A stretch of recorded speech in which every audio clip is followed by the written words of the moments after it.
Evidentment que la ciutadania a peu de carrer no li diu faci'm un POM, sisplau, faci'm un POM, però sí que a peu de carrer segur que li demanen a nosaltres, sí que ens ho demanen més habitatge públic, més places, més carrers, més parcs, més equipaments, més serveis. Tot això és el POM. Tot això és el POM. I el que li demano és que vostè com a alcalde i el seu govern com a govern tinguin generositat. Vostè al final creiem i estem convençuts que sap què va passar amb el darrer intent de fer un POM per part de l'alcalde Jordi Aymamí, que això va provocar perdre unes eleccions. Però és un alcalde i és un govern que va actuar amb generositat, que no va pensar en el curt termini i en el que era millor pel seu govern i per mantenir el poder, però sí que va pensar i es va atrevir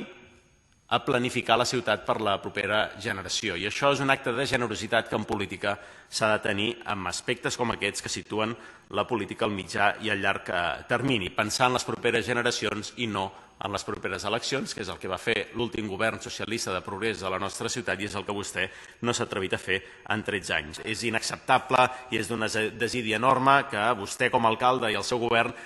continuïn planificant la ciutat amb un document de l'any 86. Aquesta és una petició que li fem recurrentment però que el govern no vol dur a terme i evidentment és una competència del govern endegar la redacció d'un pla d'ordenació urbanística municipal, però ens sembla que és el que Igualada necessita no només per l'avui urgentment sinó encara molt més urgent pel demà i pel demà passat.